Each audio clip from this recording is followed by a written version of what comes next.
আমার নাম শঙ্করপাড়ায় লিখন, আইন বিভাগ, ঢাকা বিশ্ববিদ্যালয়। ইন্ডিয়া প্রোপাগান্ডা চালাচ্ছে, অনেক প্রোপাগান্ডা তৈরি করার চেষ্টা চালাচ্ছে বাংলাদেশের সাম্প্রদায়িক সম্প্রীতি নষ্ট করার জন্য। আসলে আমাদের দেশে তো আগে থেকেই আমরা হিন্দু মুসলিম পারস্পরিকভাবে ভাই ভাই সম্পর্ক আসি, আমরা একসাথে থাকি সব সময়। আমাদের যেরকম মাঝখানে 6ই আগস্টের থেকে যে মুসলিমরা যেভাবে আমাদের মন্দির পাহারা দিচ্ছে, একটা সাম্প্রদায়িক সম্প্রীতির উদাহরণ তৈরি করছে। আর নানানভাবে আমরা তো আলাদা কেউ না, আমরা জাতি ধর্ম নির্বিশেষে আমরা সবাই তো বাংলাদেশি, আমরা সবাই সেভাবেই থাকি। আমাদের আসলে হিন্দুদের তো কোনো সেরকম সমস্যা হচ্ছে না। ইন্ডিয়ান মিডিয়া যেভাবে প্রোপাগান্ডা ছাড়াচ্ছে সেই হিসেবে তো আমাদের দেশে কোনো সমস্যা হচ্ছে না। যেরকম দেখলাম কিছুদিন আগে ইন্ডিয়ান মিডিয়া প্রচার করছে বাংলাদেশে শাখা সিঁদুর দেখলেই নাকি সবাইকে তুলে নিয়ে যাচ্ছে। এইরকম মিথ্যাচার রাজনৈতিক কোনো উদ্দেশ্য হাসিল করার জন্যই ইন্ডিয়া চালাচ্ছে, নিয়মিত প্রোপাগান্ডা চালাচ্ছে। আসলে বাংলাদেশে হিন্দু মুসলিম সবাই আমরা সম্প্রীতির সহিত আসছি, সবাই একসাথে আসছি, কোনো সমস্যা নেই, কোনো সমস্যা হচ্ছে না। আমার নাম পার্থিব শাহ তিলক, কবি নজরুল কলেজ, ম্যানেজমেন্ট ডিপার্টমেন্ট। আসলে আমাদের এখানে কোনো হিন্দুই নির্যাতনের শিকার হয় নাই। যারা নির্যাতনের শিকার হয়েছে তারা হয়তো বা কোনো রাজনৈতিক দলের সাথে বা কিছুর সাথে যুক্ত ছিল, তারা হয়তো বা কোনো অপকর্ম সাথে লিপ্ত ছিল, এই জন্যই তারা হয়তো নির্যাতনের শিকার হয়েছে। তাছাড়া আমাদের সংখ্যালঘুর উপরে কোনো ধরনের অত্যাচার হয়নি। আমার নিজেরই অনেক ফ্রেন্ড আছে হিন্দু, তাদের সাথে তারাও এরকম অনেক গ্রাম্য এলাকায়ও থাকে, কিন্তু তাদের সাথেও এরকম কোনো আচরণ হয় না। আর শহরে যারা আছে তারা তো রেগুলার চলাফেরা করছে বা আমাদের সাথে মেলামেশা করছে। আমিও এরকম কোনো ঘটনা কোনো জায়গায় দেখি নাই যে তাদের উপরে কোনো অত্যাচার বা কোনো নির্যাতন করা হচ্ছে। এমনি নর্মাল যেমন ছিল এরকমই, শুধু ইন্ডিয়ার এরাই চাচ্ছে যে তারাই ওই দেশ থেকে কিছু একটা করে যেন বাংলাদেশের মধ্যে একটা গন্ডগোল সৃষ্টি করতে পারে। আমরা মিডিয়ার মাধ্যমে দেখতেই পাচ্ছি আমাদের দেশে বিভিন্ন কর্নারে আমাদের অন্য ধর্মাবলম্বী মানুষেরাই বলছেন যে আমরা শান্তিতে আছি, আমাদের কোনো অসুবিধা নাই। এখন দেখেন প্রোপাগান্ডা ছড়ানো এই বিশ্বের একটা নতুন পলিটিক্যাল পার্ট। হ্যাঁ, এভাবে করলে নতুন করে রাজনীতিকরণ করা যায়, হয়তোবা এগুলো তারই একটা পার্ট আমি মনে করি। আমি সারা বাংলাদেশের চিত্র ঢাকাতে বসে বলতে পারছি না, কারণ আমি এখানে থাকি।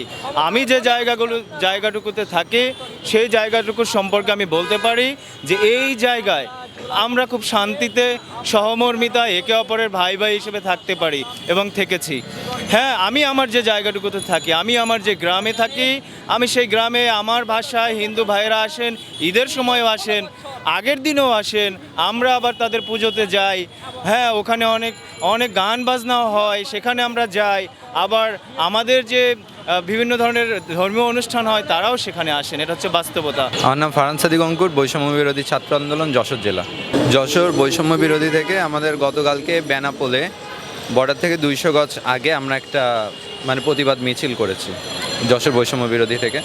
তো সেখানে যে শুভেন্দুর যে বক্তব্যগুলো দিয়েছে এবং ভারতীয় মিডিয়া যে অপপ্রচারগুলো করতেছে তার বিরুদ্ধে একটা বিক্ষোভ মিছিলের আমরা আয়োজন করছিলাম গতকাল যশোর থেকে। কারণ আমাদের কালকে প্রোগ্রামে আমাদের মুসলিম ধর্মও গেছে, হিন্দু ধর্মের ভাইরাও গেছে, সবাই একসাথে গেছে মিছিলে। যদি তাদেরকে নির্যাতন করাই হতো তারা কি ওইটার প্রতিবাদে আমাদের সাথে যেত? কখনোই তো যেত না। বিষয়টা হচ্ছে যে পুরাটাই হচ্ছে একটা পলিটিক্যাল গেম। তাদের যে পলিটিক্যাল ইন্টারেস্ট আছে সেই পলিটিক্যাল ইন্টারেস্ট হাসিলের জন্যই তারা কিন্তু এই মিথ্যা প্রোপাগান্ডাগুলো ছড়াচ্ছে।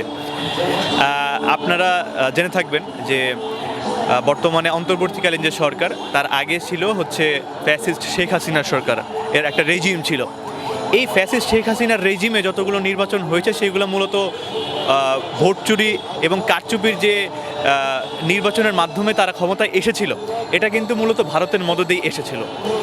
তারা শেখ হাসিনা সরকারকে একটা ডামি সরকার হিসেবে ইউজ করে বাংলাদেশকে মূলত একটা উপনিবেশ হিসেবে তারা শাসন করছিল পরোক্ষভাবে। এরপরে যখন 24-এর গণ অভ্যুত্থান ঘটল এবং ফ্যাসিস্ট শেখ হাসিনা সরকারকে আমরা পদচ্যুত করলাম, তখন দেখা গিয়েছে যে ভারতের যে একটা আগ্রাসী মনোভাব বা বাংলাদেশের সাথে তাদের যে অসম চুক্তিগুলো ছিল সেইগুলোতে এই যে আমরা বারবার আঘাত হানছি এবং একটা দেশ হিসেবে আমরা যখন আমাদের পূর্ণতা দাবি করছি তখন সেটা কিন্তু তারা দিতে চাচ্ছে না।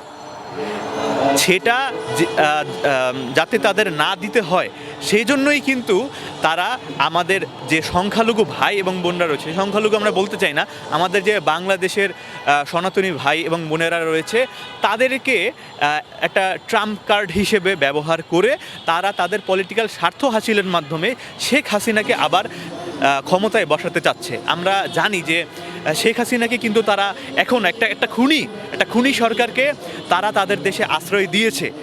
এখান থেকে ভারতের কি উদ্দেশ্য এটা বাংলাদেশের মানুষের কাছে খুবই পরিষ্কার। বাংলাদেশের মানুষ অভ্যুত্থানের মাধ্যমে শেখ হাসিনা সরকারকে এবং একই সাথে ভারতকে লাল কার্ড দেখিয়ে দিয়েছে। ভারতের যে কোনো আগ্রাসী প্রোপাগান্ডা বা যাই তারা গেম খেলার চেষ্টা করুক না কেন, এটা বাংলাদেশের হিন্দু, মুসলিম এবং সকল রাজনৈতিক শক্তিকে একসাথে মিলে এটাকে প্রতিহত করতে আমি দেশবাসীর কাছে আহ্বান জানাচ্ছি। দেখুন, আমাদের বাংলাদেশের অনেকগুলো টিভি, ইলেকট্রনিক্স ও প্রিন্ট মিডিয়া রয়েছে। সেই খবরগুলো দেখবেন আমাদের জাতীয় দৈনিকে সেরকম কোনো নিউজ আমরা পাই না। আমরা ফেসবুকে সেই ধরনের কোনো নিউজ পাচ্ছি না। বরঞ্চ আমরা দেখলাম কি, এই যে হিন্দুদের যে উগ্রবাদী একটা সংগঠন ইসকন, সেটা চট্টগ্রামে আদালত প্রাঙ্গণে আমাদের বাংলাদেশের প্রথম শ্রেণীর একজন নাগরিক যিনি আইনজীবী, সে আইনজীবীকে তারা পিটিয়ে খুন করে ফেলেছে, একদম নিহত করে ফেলেছে ঘটনাস্থল। এইভাবে তারা নগ্ন হামলা চালিয়ে যাচ্ছে স্বাধীন বাংলাদেশের ভিতরে। এখন সেই অপরাধের দায়ে যখন তাদের কাউকে গ্রেপ্তার করা হবে, সেইটার প্রেক্ষিতে তারা আরও নাশকতা করার জন্য পায়তারা করছে। এবং শুধু দেশে নয়, আমাদের পার্শ্ববর্তী দেশ ভারত, যাদেরকে আমরা প্রতিবেশী মনে করি, কিন্তু এতদিন তারা প্রচ্ছন্নভাবে আমাদের উপর আগ্রাসন চালিয়েছে শেখ হাসিনার মাধ্যমে। শেখ হাসিনা তাদের এজেন্ট হিসেবে কাজ করেছে, আর তারা তাদের এজেন্ডা বাস্তবায়ন করেছে। কিন্তু যখনই দেখা গেল জুলাই গণ অভ্যুত্থানের পরে এই শেখ হাসিনা যখন এদেশ ছেড়ে পালিয়ে গেল, বিশ্বের কোথাও কোনো রাষ্ট্রে তার জায়গা হলো না, কোনো রাষ্ট্র তাকে রাখতে রাজি হলো না। অথচ এই দেশ, যেই ভারত, তাকে জায়গা দিল। জায়গা দেওয়ার পর থেকে আমরা দেখছি তাদের যে আগের যে প্রি প্ল্যান নকশা অনুযায়ী, এবং এখন পোস্ট একটা প্ল্যান হয়ে গেছে তাদের, যে pre plan and post plan, সেই অনুযায়ী তারা মাস্টার প্ল্যান একের পর এক বাংলাদেশের আগ্রাসন চালিয়ে যাচ্ছে। কিছুদিন আগে আপনারা দেখেছেন, হঠাৎ করে অতর্কিতভাবে তারা এই পানির বাঁধ খুলে দিয়ে তারা আমাদেরকে ধ্বংস করে দিতে চেয়েছে বাংলাদেশকে। তারপরে কি করছে, তারা বাংলাদেশের হাই কমিশনের উপরে গিয়ে বাংলাদেশের পতাকাকে টেনে ছিঁড়ে তারপরে জ্বালিয়ে দিয়েছে। আবার সেখানে হাই কমিশনে ভাঙচুর হামলা চালিয়েছে। এবং তারা এই যে বিজেপি নেতা শুভেন্দু, এই দিন রাত বিকাল সকাল যখন তার মন চাচ্ছে, এবং ইভেন পার্লামেন্টে বসেও সে যা ইচ্ছে তাই বাংলাদেশ সম্পর্কে বলে যাচ্ছে। এবং তাদের নেতৃবৃন্দর মধ্য থেকে এক মহিলা বলে দিয়েছেন একদম খুবই লজ্জাজনক কথা, বাংলাদেশকে নাকি ভাসিয়ে দিবে। আরে ভাই, ওনারা যে কোনো ধরনের এজেন্ডা, এখন বলে কি চট্টগ্রাম দখল করবে, সিলেট দখল করবে, ওই বেনাপোল পেট্রাপোল দিয়ে তারা আক্রমণ করবে। আরে ভাই, এতদিন তারা প্রচ্ছন্নভাবে ছিল, এখন তারা প্রকাশ্যে কথা এইগুলো বলছে। তারা প্রকাশ্যে তাদের জিদ, তাদের যে মনের যে একটা ক্ষোভ, সেইটাকে তারা কিছুতেই দমন করতে পারছে না। তারা এখন নগ্নভাবে প্রকাশ্যে বাংলাদেশের বিরুদ্ধে তারা কথা বলে যাচ্ছে।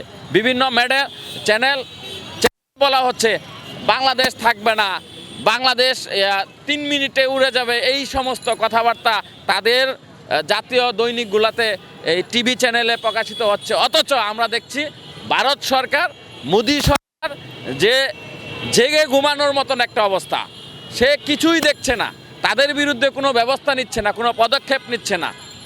উল্টো আমাদের দেশে কি পণ্য যেন আসে, সেই পণ্য তারা পাঠাবে না, তারপরে বাংলাদেশিদেরকে বয়কট করে ইত্যাদি ইত্যাদি কথা বলছে।